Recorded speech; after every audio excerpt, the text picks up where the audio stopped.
അഞ്ചാമത്തെ കിടിലൻ മെത്തേഡാണ് കേട്ടോ കോപ്പി അടിക്കുക എന്നുള്ളത്. നമ്മൾ മറ്റൊരാളോട് ആദ്യമായിട്ടൊക്കെ നമ്മൾ ഇംഗ്ലീഷിൽ സംസാരിക്കുന്ന സമയത്ത് നമ്മുടെ മുഖത്ത് നോക്കിയാൽ തന്നെ മനസ്സിലാവും, ഓ ഇവൻ ആദ്യമായിട്ടാണ് ഇംഗ്ലീഷ് സംസാരിക്കുന്നത്, ഇവന്റെ മുഖത്ത് തന്നെ അതിന്റെ ഒരു പരിഭവം കാണാനുണ്ട്, ഇവന്റെ സംസാരത്തിൽ തന്നെ അതൊക്കെ മനസ്സിലാവാനുണ്ട് എന്നൊക്കെ വളരെ എളുപ്പത്തിൽ എല്ലാവർക്കും മനസ്സിലാവും അല്ലെ.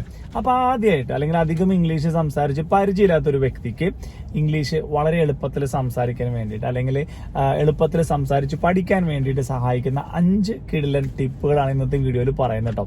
അപ്പോൾ എന്റെ പേര് Shiju Thomas. Welcome to my YouTube channel. ആദ്യമായിട്ട് കാണുന്ന ആളുകളാണെന്നുണ്ടെങ്കിൽ ജസ്റ്റ് ഒരു ഐഡിയക്ക് വേണ്ടി പറയാം, നമുക്ക് അറിയാവുന്ന എക്സ്പീരിയൻസ് അല്ലെങ്കിൽ നമ്മൾ പഠിച്ചെടുത്ത കുറച്ച് കാര്യങ്ങളൊക്കെ നമ്മുടെ ഒരു എക്സ്പീരിയൻസ് നമ്മൾ ഈ വീഡിയോകളിലൂടെ ഷെയർ ചെയ്യുന്നു മാത്രമേ ഉള്ളൂ. ഇതൊരു പ്രൊഫഷണൽ ട്രെയിനിങ് ക്ലാസ് ഒന്നല്ല കേട്ടോ. എന്റെ എക്സ്പീരിയൻസ് ഞാൻ ഷെയർ ചെയ്യുന്നു. നിങ്ങളിൽ ഈ വീഡിയോ കാണുന്ന ആർക്കെങ്കിലും അത് ഉപകാരപ്രദമാവുകയാണെന്നുണ്ടെങ്കിൽ ഒത്തിരി സന്തോഷം. ഓക്കെ, അപ്പൊ എന്തൊക്കെയാണ് ആ 5 ടിപ്പുകൾ എന്ന് നോക്കിയാലോ. അപ്പൊ ഒന്നാമത്തെ ടിപ്പാട്ടോ, വളരെ സിമ്പിൾ ആയിട്ടുള്ള ഒരു ടിപ്പാണ്. എന്നാൽ ഇതിന്റെ ഒരു ഇമ്പാക്ട് എന്ന് പറഞ്ഞു കഴിഞ്ഞാൽ വളരെ മറ്റേ സിനിമയിലൊക്കെ പറഞ്ഞല്ലേ സിമ്പിൾ ആണ് പക്ഷെ പവർഫുൾ ആണെന്നൊക്കെ പറയില്ലേ. അപ്പൊ നമ്മുടെ ഒന്നാമത്തെ ഒരു ടിപ്പാണ് സ്മൈൽ ആൻഡ് ബ്രീത്ത്. എന്താണ് ഈ സ്മൈൽ ആൻഡ് ബ്രീത്ത് എന്ന് പറഞ്ഞു കഴിഞ്ഞാല്? സ്മൈൽ ആൻഡ് ബ്രീത്ത് എന്ന് പറഞ്ഞു കഴിഞ്ഞാല് നമ്മള് ഇംഗ്ലീഷ് സംസാരിക്കുമ്പോൾ പ്രത്യേകിച്ച് ശ്രദ്ധിക്കേണ്ട ഒരു കാര്യം കേട്ടോ. നമ്മളെപ്പോഴും മുഖത്തൊരു ചെറിയൊരു ചിരി വെച്ചിട്ട് സംസാരിച്ചു കഴിഞ്ഞാല്, അതായത് നമ്മൾ സംസാരിക്കുമ്പോൾ ഒരു ചിരിയോടുകൂടി സംസാരിച്ചു കഴിഞ്ഞാൽ കാണുന്ന വ്യക്തിക്ക് അല്ലെങ്കിൽ നമ്മളോട് സംസാരിക്കുന്ന വ്യക്തിക്ക് നമുക്ക് ഇംഗ്ലീഷ് അത്ര അധികം അറിയാത്ത ഒരു വ്യക്തിയാണെന്നുള്ളൊരു തോന്നൽ വരികയില്ല. നമ്മൾ ടെൻഷനോട് കൂടിയിട്ടാണ്, നമുക്ക് എന്തൊക്കെയോ പ്രശ്നങ്ങൾ ഉണ്ട് എന്നുള്ളൊരു ഫീൽ ഒന്നും ഒരിക്കലും വരില്ല. അതായത് നമുക്ക് അറിയാത്തൊരു കാര്യമാണ് നമ്മൾ ചെയ്യാൻ പോകുന്നതെന്നുണ്ടെങ്കിൽ, അല്ലെങ്കിൽ നമുക്ക് ഇംഗ്ലീഷ് വലിയ വാശമില്ല എന്നുണ്ടെങ്കിൽ നമ്മുടെ മുഖത്തൊരു ടെൻഷൻ ഉണ്ടാവും അല്ലെ. അപ്പൊ നമുക്ക് ആ മുഖത്ത് ടെൻഷൻ ഉണ്ടെങ്കിൽ അത് വരുത്താത്ത രീതിയിൽ കുറച്ച് ചിരി ഇങ്ങനെ എന്താ പറയാ ചിരി തേച്ച് വെച്ചിട്ട് നമ്മൾ സംസാരിക്കാന്ന് പറയില്ലേ. അപ്പൊ എപ്പൊ സംസാരിക്കുമ്പോഴായാലും ഒരു ചെറിയ ചിരിയോടുകൂടി സംസാരിക്കാം. രണ്ടാമത്തെ കാര്യമാണ് ഒരേ പോയിന്റിൽ തന്നെ കേട്ടോ, സ്മൈൽ ആൻഡ് ബ്രീത്ത് എന്നാണ് പറഞ്ഞത്. രണ്ടാമത്തെ പോയിന്റ് ആണ് ബ്രീത്ത് എന്ന് പറയുന്നത്. ബ്രീത്ത് എന്ന് പറഞ്ഞാൽ നമ്മൾ ശ്വാസം എടുക്കാം. എന്തുകൊണ്ടാണ് ശ്വാസം എടുക്കുക എന്ന് പറയുന്നത്? നമ്മൾ ഇംഗ്ലീഷിലൊക്കെ ഒരു വാചകം പറഞ്ഞു തുടങ്ങി കഴിഞ്ഞാൽ നമുക്കുള്ള മെയിൻ ഒരു അജണ്ട എന്താണെന്ന് പറയുക, നമ്മുടെ ഒരു ടാർഗറ്റ് എത്രയും പെട്ടെന്ന് ആ ഒരു സെന്റൻസ് പറഞ്ഞ് കംപ്ലീറ്റ് ആക്കണം എന്നാണ് നമ്മുടെ മെയിൻ ആഗ്രഹം. കാരണം എന്താ വെച്ച് കഴിഞ്ഞാൽ ഒരു ഓളത്തിന് അങ്ങോട്ട് പറഞ്ഞു തീർത്താൽ അത് അങ്ങോട്ട് തീരും. ഇടയ്ക്ക് വെച്ചൊന്ന് സ്റ്റക്കായി കഴിഞ്ഞാൽ പിന്നെ ആ ഫ്ലോ അങ്ങോട്ട് പോയി കഴിഞ്ഞാൽ പിന്നെ നമുക്ക് ചിലപ്പോൾ സംസാരിക്കാൻ പറ്റില്ല എന്നൊക്കെ പലരും പറയാറുണ്ട് അല്ലെ. അപ്പൊ ഈ ബ്രീത്ത് എന്ന് പറഞ്ഞു കഴിഞ്ഞാൽ നമ്മൾ ഇടയ്ക്കൊന്ന് സ്റ്റക്കായി എന്ന് വിചാരിക്കുക. നമ്മളിങ്ങനെ പറഞ്ഞു പെട്ടെന്ന് സ്റ്റക്കായി. ഇനിയിപ്പോ എന്ത് ചെയ്യണം എന്നൊരു ഐഡിയയിലാണ് നിൽക്കുമ്പോൾ നമുക്ക് ചെയ്യാവുന്ന ഒരേ ഒരു സംഭവം എന്താ വെച്ച് കഴിഞ്ഞാൽ ഒന്ന് ശ്വാസം ഉള്ളിലേക്ക് വലിച്ചിട്ട് വിടാം. നിങ്ങൾക്ക് ഇത് കേൾക്കുമ്പോൾ പലർക്കും ഒരു തമാശയായിട്ട് തോന്നിട്ടോ, പക്ഷെ ഭൂരിഭാഗം ആളുകൾക്ക് സംഭവിക്കുന്ന കാര്യമാണ് ഇടയ്ക്ക് സ്റ്റക്കായി കഴിഞ്ഞാൽ നമ്മൾ ആകെ ബ്ലാക്ക് ആയി പോകും. നമ്മൾ എന്താ ചെയ്യുക, ആകെ ഔട്ടാവും. നമുക്ക് എന്താ ചെയ്യുക, എന്താ പറയണ്ടത് ഒന്നും അറിയില്ല. നമ്മൾ അവിടെ വെച്ചിട്ട് അത് മുഴുവിപ്പിക്കാതെ ആ സെന്റൻസ് കംപ്ലീറ്റ് ചെയ്യിക്കാതെ നമ്മൾ സ്റ്റോപ്പ് ആക്കും. അതിന് പകരം നമ്മൾ ചെയ്യേണ്ടത് നമ്മൾ ഒന്ന് ശ്വാസം ഉള്ളിലേക്ക് എടുത്തിട്ട് വീണ്ടും കണ്ടിന്യൂ ചെയ്യുക. അപ്പൊ ആ വ്യക്തിക്ക്, കാണുന്ന വ്യക്തിക്ക് എന്താ തോന്നുന്നത് അറിയും, ഓക്കെ ഇവൻ സംസാരിക്കുന്നതിന്റെ ഇടയിൽ ശ്വാസം എടുക്കാൻ വേണ്ടിയിട്ട് ഒന്ന് നിർത്തി എന്നുള്ളൊരു ഫീല് മാത്രമേ വരുള്ളൂ. അല്ലാതെ നമ്മൾക്ക് സംസാരിക്കാൻ കിട്ടാതെ നമ്മൾ സ്റ്റക്കായതാണ്, അല്ലെങ്കിൽ നമ്മൾക്ക് എന്താ പറയേണ്ടതെന്ന് അറിയാതെ സ്റ്റക്കായി പോയതാണ്, വാക്കുകൾ കിട്ടാതെ സ്റ്റക്കായി പോയതാണെന്നുള്ളൊരു ഫീല് അവർക്ക് ഒരിക്കലും വരില്ല. അപ്പൊ നമ്മൾ ചെയ്യേണ്ടത് ആരോട് ഇംഗ്ലീഷിൽ സംസാരിക്കുമ്പോഴും ചിരിച്ച് സംസാരിക്കുക. ചിരിച്ചു കഴിഞ്ഞാൽ നമ്മളൊരു പ്ലസന്റ് ആണ്. അപ്പൊ നമ്മൾ ചിരിച്ച് സംസാരിക്കുമ്പോൾ ഗുണം എന്താ പറയുക, നമ്മളതിനെ എപ്പോഴും ആക്സെപ്റ്റ് ചെയ്യാനുള്ള ഒരു ടെൻഡൻസി കൂടുതലായിരിക്കും. ഇയാളോട് സംസാരിക്കും കൊള്ളാട്ടോ, കാരണം അയാൾ വലിയ ടെൻഷനോ പ്രഷറോ ഒന്നല്ല, എപ്പോഴും ഒരു ചിരിച്ച മുഖത്തോട് കൂടിയിട്ടാണ് സംസാരിക്കുന്നതെന്ന് പറയൂലേ. അപ്പോൾ ഒന്നാമത്തെ പോയിന്റ് ആണ് സ്മൈൽ ആൻഡ് ബ്രീത്ത്. ക്ലിയർ ആയില്ലേ? ശ്വാസം എടുക്കാൻ മറക്കരുത്, ചിരിക്കാനും മറക്കരുത്. ഓക്കെ, അപ്പൊ ഇനി നമുക്ക് അടുത്ത പോയിന്റ് ഏതാ നോക്കാം. ഡൺ. രണ്ടാമത്തെ പോയിന്റ് ആണ് മെമ്മറൈസ് എക്സാമ്പിൾസ് വിത്ത് വൊക്കാബുലറി. അതായത് നമ്മൾ ബേസിക് ആയിട്ട് ഇംഗ്ലീഷ് പഠിക്കണം എന്നുണ്ടെങ്കിൽ നമ്മൾ പറയുന്ന ഒരു ടിപ്പാണല്ലോ, ആദ്യം നമ്മൾ പഠിക്കേണ്ടത് വൊക്കാബുലറിയാണ്. കാരണം നമ്മൾക്ക് പറയേണ്ട വാക്കുകളുടെ ഇംഗ്ലീഷ് വാക്കുകൾ അറിഞ്ഞില്ലെങ്കിൽ നമുക്ക് സംസാരിക്കാൻ ഭയങ്കര ബുദ്ധിമുട്ടാണല്ലേ. അപ്പൊ നമ്മളൊരു വൊക്കാബുലറി പഠിക്കുമ്പോൾ സാധാരണഗതിയിൽ ആൾക്കാർ എന്താ ചെയ്യാന്നറിയില്ല, കുറെ വാക്കുകൾ ഇങ്ങനെ വെറുതെ ബൈ ഹാർട്ട് ആക്കിയിട്ട് പഠിക്കും. ഇന്ന വാക്ക് ഇതാണ് അർത്ഥം, ഇതാണെന്നൊക്കെ പറഞ്ഞിട്ട് കുറെ വാക്കുകൾ ഡെയിലി 4 വാക്ക് 5 വാക്ക് എന്നൊക്കെ പറഞ്ഞിട്ട് കുറെ വാക്കുകൾ പഠിച്ചിട്ട് അതിന്റെ മലയാളത്തിലുള്ള അർത്ഥമൊക്കെ നമ്മൾ പഠിച്ചു വെക്കും. പക്ഷെ സത്യത്തിൽ എന്താ സംഭവിക്കാന്നറിയോ, നാളെ ഒരു 3 മാസം കഴിഞ്ഞിട്ട് അല്ലെങ്കിൽ 1 മാസം കഴിഞ്ഞിട്ട് അല്ലെങ്കിൽ 10 ദിവസം കഴിഞ്ഞിട്ട് നമുക്ക് അത്തരത്തിലുള്ള ഒരു സാഹചര്യത്തിൽ നമുക്ക് മലയാളത്തിലുള്ള അതിന്റെ വാക്ക് ഓർമ്മ വരും. അപ്പൊ നമ്മൾ ഇത് ഞാൻ പഠിച്ചതാണല്ലോ. അപ്പൊ ഇംഗ്ലീഷിൽ പറയേണ്ട ഒരു സാഹചര്യത്തിൽ നമുക്ക് ആ വാക്ക് ഇംഗ്ലീഷിൽ പറയാൻ കിട്ടില്ല. കാരണം എന്താ വെച്ച് കഴിഞ്ഞാൽ നമ്മുടെ ആ ബ്രെയിനിന് അതായിട്ടുള്ള ഒരു കണക്ഷൻ കിട്ടാതെ വരും. അപ്പൊ എന്താ ചെയ്യേണ്ടത്, അപ്പൊ എങ്ങനെ പഠിച്ചു വെക്കണം എന്ന് നിങ്ങൾക്ക് ചോദിക്കുന്നുണ്ടാവും അല്ലെ. അപ്പൊ നമ്മൾ പഠിക്കേണ്ടത് മെമ്മറൈസ് വൊക്കാബുലറി വിത്ത് എക്സാമ്പിൾ എന്നാണ് പറയുന്നത്. അതായത് നമ്മുടെ ജീവിതത്തിൽ ഉണ്ടായിട്ടുള്ള എന്തെങ്കിലും സംഭവങ്ങളായിട്ട്. ഉദാഹരണത്തിന് ഞാനൊരു സംഭവം പറയുകയാണെന്നുണ്ടെങ്കിൽ ഇൻഎവിറ്റബിൾ എന്ന് പറഞ്ഞൊരു വാക്കുണ്ട്. ഇൻഎവിറ്റബിൾ എന്ന് പറഞ്ഞു കഴിഞ്ഞാൽ അതിന്റെ അർത്ഥം നോക്കുകയാണെന്നുണ്ടെങ്കിൽ ഒഴിച്ചുകൂടാൻ പറ്റാത്തത്, അല്ലെങ്കിൽ നമ്മൾക്ക് ഒരിക്കലും മാറ്റാൻ പറ്റാത്തത്, ചേഞ്ച് ആക്കാൻ പറ്റാത്തതെന്നൊക്കെ പറയൂലേ. അപ്പോൾ നമ്മൾ എന്താ പറയാ, ജീവിതത്തിൽ ചില സാഹചര്യങ്ങൾ ഉണ്ടാവും ഇത് ഒഴിച്ചുകൂടാൻ പറ്റാത്തതാണെന്നൊക്കെ നമ്മൾ പറയൂലേ. അപ്പൊ അത്തരത്തിൽ അതാണ് ആ ഒരു ഇൻഎവിറ്റബിൾ എന്ന വാക്കിന്റെ അർത്ഥം വരുന്നത്. ഞാൻ ആദ്യമായിട്ട് ഈ ഒരു വാക്ക് കാണുന്നത് വർഷങ്ങൾക്ക് മുൻപ് എന്റെ കൂടെ വർക്ക് ചെയ്തിരുന്ന ഒരു കൊളീഗ്, അവൻ റെസിഗ്നേഷൻ ലെറ്റർ അയച്ച സമയത്ത് വെച്ചിരുന്ന ഒരു സെന്റൻസ് ആണ് ചേഞ്ച് ഈസ് ഇൻഎവിറ്റബിൾ എന്ന് പറഞ്ഞിട്ട്. അപ്പൊ അന്ന് എനിക്ക് ഈ ഇൻഎവിറ്റബിൾ എന്നുള്ള വാക്കിന്റെ അർത്ഥം അറിയില്ല. അപ്പൊ ഞാൻ എന്താ ഈ ചേഞ്ച് ഈസ് ഇൻഎവിറ്റബിൾ? എന്നിട്ട് ഞാനത് ഗൂഗിളൊക്കെ സെർച്ച് ചെയ്ത് നോക്കിയപ്പോഴാണ് ഈ ഇൻഎവിറ്റബിൾ എന്ന് പറഞ്ഞു കഴിഞ്ഞാൽ എന്ത് ചേഞ്ച് ചെയ്യാൻ പറ്റാത്തത്, അല്ലെങ്കിൽ മാറ്റാൻ പറ്റാത്തത്, ഒഴിച്ചുകൂടാൻ പറ്റാത്തത് എന്നൊക്കെയാണ് അർത്ഥം വരുന്നത് എന്ന് എനിക്ക് മനസ്സിലായത് കേട്ടോ. അപ്പൊ അത്തരത്തില് അതെന്റെ ലൈഫിൽ ഒരു ഇൻസിഡന്റ് ആയിട്ട് കണക്റ്റഡ് ആയതുകൊണ്ട് ആ വാക്ക് എനിക്ക് ഇന്നും എന്റെ മനസ്സിൽ സ്ട്രൈക്ക് ആയിട്ട് കിടക്കുന്നുണ്ട്. അപ്പൊ അതുപോലെ നിങ്ങളൊരു വാക്ക് പഠിക്കുമ്പോൾ നിങ്ങളുടെ ജീവിതത്തിൽ ഉണ്ടായിട്ടുള്ള എന്തെങ്കിലും സംഭവങ്ങൾ വെച്ചിട്ട്, അല്ലെങ്കിൽ നിങ്ങൾക്ക് പെട്ടെന്ന് ഓർമ്മിക്കാൻ പറ്റുന്ന എന്തെങ്കിലും സാഹചര്യങ്ങൾ വെച്ചിട്ട് നിങ്ങളൊന്ന് കണക്റ്റഡ് ആക്കിയിട്ട് ഒരു എക്സാമ്പിൾ സെന്റൻസ് വെച്ച് പഠിക്കുകയാണെന്നുണ്ടെങ്കിൽ നിങ്ങൾക്ക് പെട്ടെന്ന് ആ വാക്ക് നിങ്ങളുടെ ബ്രെയിനിൽ കയറും ചെയ്യും. നിങ്ങൾ എത്ര കാലം കഴിഞ്ഞിട്ട് നിങ്ങൾക്ക് ഉപയോഗിക്കേണ്ട സാഹചര്യം വന്നാലും നിങ്ങൾക്ക് ആ വാക്ക് ഉപയോഗിക്കാൻ വലിയ പണിയില്ല, അല്ലെങ്കിൽ വലിയൊരു ബുദ്ധിമുട്ടില്ല. അപ്പൊ നമ്മൾ എപ്പോഴായാലും വാക്കുകൾ പഠിക്കുമ്പോൾ നമ്മുടെ സ്വന്തം പേഴ്സണൽ എക്സ്പീരിയൻസ് ആയിട്ട്, പേഴ്സണൽ ഒരു ഇതായിട്ട് ഇൻസിഡന്റ് ആയിട്ട് കണക്ട് ചെയ്തിട്ട് നമുക്ക് പെട്ടെന്ന് ഓർമ്മ വരുന്ന ഏതെങ്കിലും സാഹചര്യമായിട്ട് കണക്ട് ചെയ്തിട്ട് ഒരു എക്സാമ്പിൾ സെന്റൻസ് ഉണ്ടാക്കി പഠിച്ചു കഴിഞ്ഞാൽ നമുക്ക് വൊക്കാബുലറി നമ്മൾ ഒരിക്കലും മറക്കില്ല. അപ്പൊ രണ്ടാമത്തെ ടിപ്പ് എന്താണ്? Memorise vocabulary with your life experience. Clear ആയില്ലേ? അപ്പൊ ഒന്നാമത്തത് സ്മൈൽ ആൻഡ് ബ്രീത്ത്, ചിരിക്കുക, ശ്വാസം എടുക്കുക. രണ്ടാമത്തെ വാക്കുകൾ പഠിക്കുമ്പോൾ നമ്മുടെ ജീവിതമായിട്ടുള്ള എക്സ്പീരിയൻസ് ഒക്കെ കൊളാബറേറ്റ് ചെയ്ത് നമ്മൾ ഒരു ഓൺ സെന്റൻസ് ഒക്കെ ഉണ്ടാക്കിയിട്ട് പഠിക്കുക. ക്ലിയർ ആയില്ലേ? അപ്പൊ ഇനി മൂന്നാമത്തെ എന്താ നോക്കട്ടോ. ഓക്കെ, മൂന്നാമത്തെ പോയിന്റ് ആണ് കേട്ടോ ലിസൺ ടു ലേൺ എന്ന് പറയുന്നത്. നമ്മൾ ലിസൺ ചെയ്യണം, നമ്മൾ എപ്പോഴും കേൾക്കണം, ഒരുപാട് കേൾക്കണം എന്ന് നമ്മൾ പലപ്പോഴും എല്ലാവരും പറഞ്ഞു കേട്ടിട്ടുണ്ടാവില്ലേ.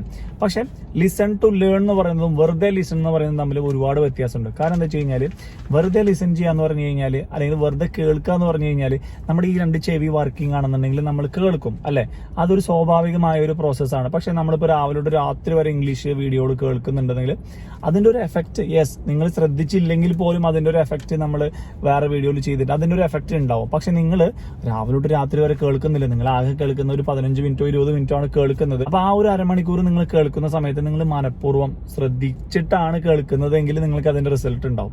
ഉദാഹരണം പറയുകയാണെന്നുണ്ടെങ്കിൽ നമ്മളൊരു എന്താ പറയുക, ഒരു ഇംഗ്ലീഷ് വീഡിയോ കേൾക്കുകയാണ് നമ്മൾ പഠിക്കാൻ വേണ്ടിയിട്ട്. അപ്പോൾ ഒന്നെങ്കിലും നിങ്ങളുടെ മൊബൈൽ ഫോണിൽ, അല്ലെങ്കിൽ നിങ്ങളുടെ ഒരു നോട്ട്ബുക്ക് പാനൊക്കെ എടുത്ത് വെച്ചിട്ട് നിങ്ങൾ ഏതെങ്കിലും പുതിയ വാക്ക് കേൾക്കുകയാണെന്നുണ്ടെങ്കിൽ നിങ്ങൾ നോട്ട് ചെയ്ത് വെക്കുക.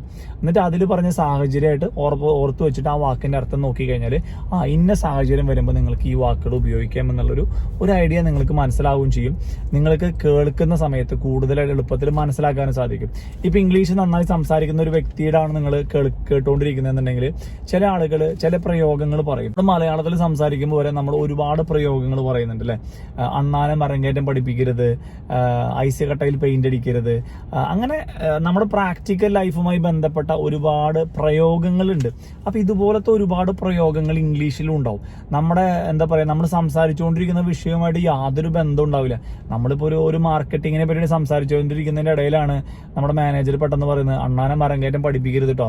അപ്പൊ നമ്മള് എന്താ പറയാ, നമ്മൾ മലയാളത്തിൽ കേട്ടതുകൊണ്ട് നമുക്കത് മനസ്സിലായി. പക്ഷെ ഇതേ സംഭവം തന്നെ ഇംഗ്ലീഷിലാണ് പറയുന്നുണ്ടെങ്കിൽ പെട്ടെന്ന് നമ്മൾ കളിക്കും ഇപ്പൊ ഈ ഒരു അണ്ണാനും മരം കയറ്റവും നമ്മുടെ മാർക്കറ്റിംഗും സെയിൽസും തമ്മിൽ എന്ത് ബന്ധമുള്ള, മൂപ്പർ എന്താ ഉദ്ദേശിച്ചത് നമുക്ക് പെട്ടെന്ന് മനസ്സിലാവൂല. അപ്പൊ അത്തരത്തിലുള്ള പ്രയോഗങ്ങൾ വരുന്ന സാഹചര്യങ്ങളിൽ നമ്മൾ ആ പ്രയോഗങ്ങൾ എഴുതി വെച്ചിട്ട്, അല്ലെങ്കിൽ നോട്ട് ചെയ്ത് വെച്ചിട്ട് നമ്മൾ ആ പറഞ്ഞ വ്യക്തിയോട് ഫ്രീ ആകുമ്പോൾ ചോദിക്കാം, അല്ലെങ്കിൽ നെറ്റിൽ നോക്കാം, അല്ലെങ്കിൽ പരിചയത്തിൽ ആരെങ്കിലും ഉണ്ടെങ്കിൽ അവരോട് ചോദിച്ചു കഴിഞ്ഞാൽ ഇന്നൊരു പ്രയോഗം എന്ന് പറഞ്ഞാൽ ഇതാണെന്ന് നമുക്കപ്പോൾ മനസ്സിലാവും.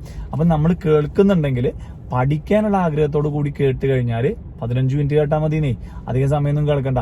അത്രയും സമയം നമ്മൾ പഠിക്കാനുള്ള ആഗ്രഹത്തോടു കൂടി കേട്ട് കഴിഞ്ഞാൽ നമ്മുടെ ലിസണിങ് കപ്പാസിറ്റി കൂടും. ലിസണിങ് കപ്പാസിറ്റി കൂടി കഴിഞ്ഞാൽ നമ്മുടെ സ്പീക്കിംഗ് കപ്പാസിറ്റി ഓട്ടോമാറ്റിക്കലി കൂടുന്നതായിരിക്കും. അപ്പൊ 3 പോയിന്റ് ക്ലിയർ ആയില്ലേ? Listen to learn. 4ാമത്തെ പോയിന്റ് ആണ് കേട്ടോ എക്സസൈസ് എന്ന് പറയുന്ന സംഭവം. അപ്പൊ നമ്മൾ ചിന്തിക്കുന്നുണ്ടോ എക്സസൈസ് ചെയ്യുന്നതും ഇംഗ്ലീഷും തമ്മിൽ എന്ത് ബന്ധമാണുള്ളതെന്ന് ചിന്തിക്കുന്നുണ്ടോ? എക്സസൈസ് യുവർ മൗത്ത് എന്നാണ് പറയുന്നത്. അതായത് നമ്മൾ പൊതുവെ മലയാളത്തിൽ നമുക്ക് ഒരുപാട് കടുകട്ടി വാക്കുകൾ അല്ലെങ്കിൽ മലയാളത്തിലുള്ള പല വാക്കുകൾ നമുക്ക് സംസാരിച്ചിട്ട് ഇങ്ങനെ ഫ്ലുവൻ്റ് ആയിട്ട് സംസാരിക്കാൻ നമുക്ക് നല്ല ശീലമുണ്ട്. പക്ഷെ ഇംഗ്ലീഷിൽ സംസാരിക്കുന്ന സാഹചര്യങ്ങളിൽ നമ്മൾ മലയാളം സംസാരിക്കുന്ന അതേ ഒരു ശൈലിയോട് കൂടിയിട്ടല്ല നമ്മൾ ഇംഗ്ലീഷിൽ സംസാരിക്കുന്നത് അല്ലേ. അപ്പൊ ഇംഗ്ലീഷിലുള്ള ഓരോ വാക്കുകളും പലരും ചെയ്യുന്ന ഒരു സംഭവമാണ്. പുതിയൊരു വാക്ക് പഠിക്കണമെങ്കിൽ ഓക്കെ ബ്യൂട്ടിഫുൾ മനോഹരം എന്ന് എഴുതിയിട്ടുണ്ടെങ്കിൽ നമ്മൾ മനസ്സിൽ ഇങ്ങനെ വായിച്ചുകൊണ്ടിരിക്കുന്നുണ്ടോ ബ്യൂട്ടിഫുൾ മനോഹരം ബ്യൂട്ടിഫുൾ മനോഹരം. പക്ഷെ നമ്മൾ ഒരിക്കലും നാക്കുകൊണ്ട് അത് പറഞ്ഞ് പ്രാക്ടീസ് ചെയ്യുന്നുണ്ടാവില്ല.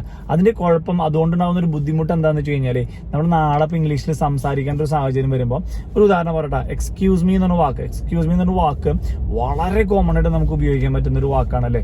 ജീവിതത്തിലെ ഏത് സാഹചര്യത്തിൽ എടുത്തിടാം, പുട്ടിനിടയിൽ നാളികേരിടുന്ന പോലെ എപ്പോഴും ഇടാൻ പറ്റുന്ന ഒരു വാക്കാണ്. പക്ഷെ നമ്മളിൽ 95% ആളുകളും അല്ലെങ്കിൽ ഭൂരിഭാഗം ആളുകളും ഈ എക്സ്ക്യൂസ് മീ ഉപയോഗിക്കേണ്ട സാഹചര്യത്തിൽ പലപ്പോഴും അത് പറയാനൊരു മടി കാണിക്കുന്നുണ്ട്. കാരണം എന്തുകൊണ്ടാണെന്ന് അറിയാം, ഈ ഒരു വാക്ക് കറക്റ്റായിട്ട് പ്രൊനൗൺസ് ചെയ്യാൻ സാധിക്കുമോ അല്ലെങ്കിൽ ഞാൻ പറഞ്ഞു കഴിഞ്ഞാൽ അത് തെറ്റിപ്പോവോ, ഞാൻ പറയുന്നത് ശരിയായില്ലെങ്കിലോ എന്നുള്ള പേടി കൊണ്ടാണ് നമ്മൾ പറയാത്തത്. എന്തുകൊണ്ടാണ് ആ ഒരു പേടി വരുന്നത്? നമ്മൾ ഒരിക്കലും പറഞ്ഞു പഠിക്കാത്തത് കൊണ്ടാണ് നമുക്ക് ആ ഒരു പേടി വരുന്നത് അല്ലേ. അപ്പൊ നമ്മൾ നമ്മുടെ വായനെ കൊണ്ട് ഇംഗ്ലീഷ് വാക്കുകൾ പറഞ്ഞ് ഒരു ശീലാക്കണം. പറഞ്ഞ് ശീലാക്കിയില്ലെങ്കിൽ എന്ത് സംഭവിക്കുന്നത് അറിയാം, നമ്മുടെ ബ്രെയിനിലുള്ള ഒരു സംഭവമാണ് നമുക്ക് അറിയാത്ത അല്ലെങ്കിൽ നമുക്ക് ചെയ്ത് ശീലമില്ലാത്തൊരു കാര്യം നമ്മൾ ചെയ്യാൻ പോകുന്ന സമയത്ത് ബ്രെയിൻ നമ്മളോട് ഇങ്ങനെ പറയും, എന്താ to be in the safer side ആവാൻ വേണ്ടിയിട്ട് ബ്രെയിൻ പറയൂട്ടോ, ഇത് നിനക്ക് വലിയ പരിചയമില്ലാത്ത വാക്കാട്ടാ, എടുത്ത് ഉപയോഗിക്കണ, നീ അങ്ങനെ പറഞ്ഞിട്ട് കയ്യിൽ നിന്ന് പോയാലോ. അപ്പൊ നമ്മുടെ ഒരു രക്ഷയ്ക്ക് വേണ്ടി എന്നുള്ള ഒരു ഉദ്ദേശത്തിലാണ് ബ്രെയിൻ പറയുന്നത്. പക്ഷെ അപ്പൊ പെട്ടെന്ന് നമുക്ക് ശ്രദ്ധിക്കും, വേണ്ട ഈ എക്സ്ക്യൂസ് മീ എന്നുള്ള വാക്ക് എനിക്ക് അത്ര ശീലമില്ല, ഞാൻ അങ്ങനെ പറഞ്ഞ് ശീലമില്ലാത്ത വാക്കാണ്, വേണ്ട വേറെ എന്തെങ്കിലും വാക്ക് ഉപയോഗിക്കാന്ന് വിചാരിക്കും. അപ്പൊ അത്തരത്തിലാണ് നമുക്ക് അറിയാവുന്ന വാക്കാണെങ്കിൽ പോലും നമ്മൾ സംസാരിച്ച് ശീലമില്ലാത്തത് കൊണ്ട് നമ്മൾ പലപ്പോഴും ഉപയോഗിക്കില്ല. അപ്പൊ അങ്ങനെ ഉപയോഗിക്കാതിരുന്ന എന്തെങ്കിലും സംഭവിക്കും, നമ്മൾ പഠിച്ച വാക്കുകൾ ഉപയോഗിക്കാതിരുന്നാൽ നമ്മുടെ ഒരു സ്പീക്കിംഗ് സ്കില്ല് ഒരിക്കലും ഇമ്പ്രൂവ് ആവില്ല. അപ്പൊ എപ്പോഴും നമ്മൾ ചെയ്യേണ്ടത്, നമ്മളൊരു വാക്ക് പഠിച്ചു കഴിഞ്ഞാൽ നമ്മളൊരു ഉദാഹരണം പേഴ്സണൽ ലൈഫായിട്ടുള്ള ഒരു ഉദാഹരണം വെച്ചിട്ട് പഠിക്കാൻ പറഞ്ഞല്ലോ. അപ്പൊ അത്തരത്തിലൊരു ഉദാഹരണം വെച്ച് നമ്മൾ പഠിച്ചതിന് ശേഷം നമ്മൾ ചെയ്യേണ്ടത് എന്താണ്? നമ്മൾ ചെയ്യേണ്ടത് അത് നമ്മൾ പ്രാക്ടീസ് ചെയ്യണം. പറഞ്ഞ് നമ്മുടെ വായിൽ ആ വാക്ക് പെട്ടെന്ന് വരണം എന്ന് പറയില്ലേ, നമ്മുടെ വായ അത് പറയുന്ന സാഹചര്യത്തിൽ ഇതൊരു പുതിയ സംഭവമാണ്, ഞാൻ പറഞ്ഞ ശീലത്തെ സംഭവമാണെന്നൊന്നും തോന്നാത്ത രീതിയിൽ പെട്ടെന്ന് വളരെ എളുപ്പത്തിൽ സംസാരിക്കാനായിട്ട് സാധിക്കണം എന്നുണ്ടെങ്കിൽ നമ്മൾ എക്സസൈസ് യുവർ മൗത്ത് എന്ന് പറയുന്ന ഒരു സംഭവം പ്രാക്ടീസ് ചെയ്യണം. ക്ലിയർ ആയില്ലേ? അഞ്ചാമത്തെ കിടിലൻ മെത്തേഡാണ് കേട്ടോ കോപ്പി അടിക്കുക എന്നുള്ളത്. കോപ്പി അടിക്കുക എന്നുള്ളത് നമുക്ക് എല്ലാവർക്കും അറിയുന്ന കാര്യമാണ്. ഒരുമാതിരി പരീക്ഷകളൊക്കെ എഴുതിയിട്ടുള്ള എല്ലാ മലയാളികളും ശരാശരി ചെയ്യുന്ന ഒരു സംഭവമാണ് കോപ്പി അടിക്കുക. കിട്ടാത്ത കാര്യം നമ്മൾ മറ്റൊരാൾ എങ്ങനെയാണോ എഴുതുന്നത് അത് അതേപടി കോപ്പി ചെയ്ത് നമ്മൾ എഴുതുന്ന ഒരു സംഭവം അല്ലേ. ഇതേ പ്രോസസ്സ് തന്നെയാണ് നമ്മൾ ചെയ്യേണ്ടത്. ചില വാക്കുകൾ അല്ലെങ്കിൽ ചില കാര്യങ്ങൾ നമുക്ക് ഇംഗ്ലീഷിൽ സംസാരിക്കുന്ന സമയത്ത് നമുക്കത് എങ്ങനെ പറയേണ്ടത് എന്നുള്ളൊരു ക്ലിയർ ഐഡിയ കിട്ടൂല. അപ്പൊ നമ്മൾ ആ സാഹചര്യങ്ങളിൽ ചെയ്യേണ്ടത് എന്താണെന്ന് അറിയും, ആ സാഹചര്യങ്ങളിൽ നമ്മൾ ചെയ്യേണ്ടത് അത് അറിയാവുന്ന ഒരു വ്യക്തി അല്ലെങ്കിൽ അങ്ങനെ അത് അറിഞ്ഞിട്ട് സംസാരിക്കുന്ന ഒരു വ്യക്തി സംസാരിക്കുന്നത് നോക്കിയിട്ട് എങ്ങനെയാണോ പറഞ്ഞത് അത് പറഞ്ഞത് ശരിയാണെന്ന് ഉറപ്പാണെന്നുണ്ടെങ്കിൽ അത് അതേപോലെ നമ്മൾ കോപ്പി ചെയ്തിട്ട് പറയാൻ ശ്രദ്ധിക്കുക. അപ്പൊ സ്പെഷ്യലി നമ്മളിപ്പോ നല്ല ഇംഗ്ലീഷ് സംസാരിക്കുന്ന ആളുകളാണ് അല്ലെങ്കിൽ നേറ്റീവ് സ്പീക്കേഴ്സ് ആണെന്നൊക്കെ ഉണ്ടെങ്കിൽ അവരെങ്ങനെയാണോ പറയുന്നത് അതുപോലെ ചില കാര്യങ്ങൾ പറഞ്ഞു പഠിച്ചാൽ നമുക്ക് എളുപ്പമാണ്. നമ്മുടേതായ ശൈലിയിൽ പറഞ്ഞു പഠിക്കാനൊക്കെ ശ്രമിച്ചു കഴിഞ്ഞാൽ പലപ്പോഴും പറയുന്നത് തെറ്റിപ്പോവാൻ സാധ്യതയുണ്ട്, നമ്മുടെ പ്രൊനൗൺസിയേഷൻ തെറ്റാൻ സാധ്യതയുണ്ട്, നമ്മൾ പഠിക്കാൻ ബുദ്ധിമുട്ട് നേരിടാൻ സാധ്യതയുണ്ട്. ഈ കോപ്പി അടിക്കാന്ന് പറഞ്ഞു കഴിഞ്ഞാൽ നമ്മളെന്താ പറയാ, നമ്മുടെ മലയാളികൾക്ക് എല്ലാവർക്കും ഏതെങ്കിലും ഒരു മിമിക്രി അല്ലെങ്കിൽ ഏതെങ്കിലും ഒരു സൗണ്ട് ഇമിറ്റേറ്റ് ചെയ്യാൻ വലിയ ബുദ്ധിമുട്ടില്ല. അതേ സെയിം പ്രോസസ് തന്നെയാണ് ഒരു സായിപ്പ് മറ്റേ സംസാരിക്കുന്ന രീതിയിൽ കോപ്പി അടിച്ചിട്ട് പറയാൻ പറഞ്ഞു കഴിഞ്ഞാൽ നമ്മുടെ ബ്രെയിനിന് വലിയൊരു ബുദ്ധിമുട്ട് തോന്നില്ല. ഇത് കുഴപ്പമില്ല, ഇയാൾ പറഞ്ഞ പോലെ പറയാൻ എനിക്ക് പറ്റുമെന്ന് പറഞ്ഞിട്ട് നമുക്കത് ചെയ്യാൻ എളുപ്പമാണ്. അപ്പൊ ഈ കോപ്പിയടി മെത്തേഡ് വളരെ ഇമ്പോർട്ടൻ്റ് ആയിട്ടുള്ള ഒരു കാര്യമാണ് കേട്ടോ. പറഞ്ഞ് പഠിക്കാൻ നമുക്കൊരു ശൈലി ഡെവലപ്പ് ചെയ്തെടുക്കാൻ വേണ്ടിയിട്ട് അല്ലെങ്കിൽ വളരെ എന്താ പറയുക ഫ്ലുവൻ്റ് ആയിട്ട് അല്ലെങ്കിൽ വളരെ കോൺഫിഡൻസോട് കൂടിയിട്ട് വളരെ എളുപ്പത്തിൽ അനായാസം സംസാരിക്കാനൊക്കെ ഈ കോപ്പിയടി മെത്തേഡ് വളരെയായിട്ട് ഉപകാരപ്രദമാവും. അപ്പൊ ഇന്നത്തെ വീഡിയോയിൽ ഈ 5 മെത്തേഡുകളാണ് പറഞ്ഞിട്ട്, മെത്തേഡ് അല്ല 5 ടിപ്സാണ് പറഞ്ഞത്. അപ്പൊ ഈ 5 ടിപ്സിൽ ഏതെങ്കിലുമൊക്കെ നിങ്ങൾക്ക് തീർച്ചയായിട്ടും ഉപകാരപ്രദമാവും എന്നാണ് എനിക്ക് തോന്നുന്നത്. ട്രൈ ചെയ്ത് നോക്കുക. ഇനി നിങ്ങൾ ചെയ്യേണ്ടത് ഈ 5 ടിപ്സിൽ ഏറ്റവും ഇഷ്ടപ്പെട്ട ടിപ്പ് ഏതാണെന്നുള്ളത് നിങ്ങൾ കമന്റിൽ അറിയിക്കുക. ഇനി ഇത് കൂടാതെ ഏതെങ്കിലും നിങ്ങൾ കണ്ടെത്തിയ ഏതെങ്കിലും ഒരു മെത്തേഡൊക്കെ ഉണ്ടെന്നുണ്ടെങ്കിൽ നിങ്ങൾക്ക് അത് കമന്റിൽ മെൻഷൻ ചെയ്യാം. കമന്റ് വായിക്കുന്ന ആളുകൾക്ക് എന്തെങ്കിലും ഒരു മെച്ചം ഉണ്ടാവട്ടെ. വെറുതെ അടിപൊളി നൈസ് ഗുഡ് എന്നൊക്കെ പറഞ്ഞ കമന്റ് വരുന്നതിനേക്കാളും നല്ലത് എന്തെങ്കിലും അതേപോലെ എന്തെങ്കിലും ഒരു യൂസ്ഫുൾ ആയിട്ടുള്ള ഒരു സെന്റൻസ് ടൈപ്പ് ചെയ്ത് കഴിഞ്ഞാൽ കമന്റ് വായിക്കുന്ന ആളുകൾക്ക് തീർച്ചയായിട്ടും ഉപകാരപ്രദമായിരിക്കും. അപ്പൊ സ്ക്രീനിൽ ഇവിടെ എവിടെയെങ്കിലൊക്കെ നമ്മൾ മുന്നേ ചെയ്തിട്ടുള്ള കുറെ വീഡിയോകൾ കാണിക്കുന്നുണ്ടാവും, കണ്ടു നോക്കാം, അഭിപ്രായങ്ങൾ അറിയിക്കുക. This is Shiju Thomas signing off. Take care, by.